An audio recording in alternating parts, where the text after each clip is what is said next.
الَّذِينَ يَجْتَنِبُونَ كَبَائِرَ الْإِثْمِ وَالْفَوَاحِشِ. These are people that are able to avoid major sins. And they're able to avoid shamelessness. All forms of shamelessness. So Allah mentions major sins and shamelessness. You know, there are small sins and there are big sins. There are sins like, you know, rushing through the prayer, not doing the best wudu. There are sins like not lowering your eyes fast enough. There are sins like maybe making fun of someone, not realizing you crossed the line. That's a sin. It's not good. You know, there are sins like reciting the Quran but not reciting it properly. Small things.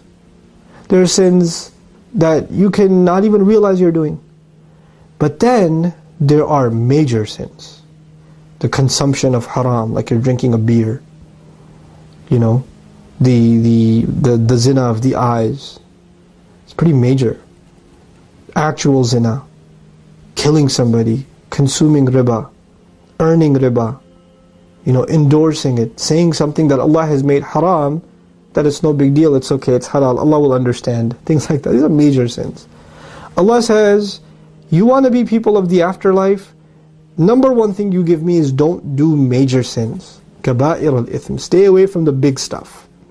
You can refine yourself and work on the smaller things over time and become better and better and better as a Muslim. But the first order of priority is the major sins. If you're dating a girl, you're in major sin. If you're dating a guy, you're in major sin. You need to stop before you worry about anything else in Islam. If you're addicted to pornography, you're in a deep. This is a deep problem. It's a deep spiritual problem. You need to get away from it because the zina of the eyes will lead to other kinds of zina. You need to stop. That is the first thing you have to address. If you're addicted to alcohol, if you're taking drugs, if you're smoking weed, if you're doing pot, or worse, you know, if you're doing this stuff, you need to stop. If you're stealing money from your parents, if you're stealing money from your job, you need to stop. If you're investing in what you know are haram industries, and you're making money in a way that you know is not, you know, permissible by our deen, you know. And if you're even if you're like, oh, I'm in an innocent business, I'm in real estate.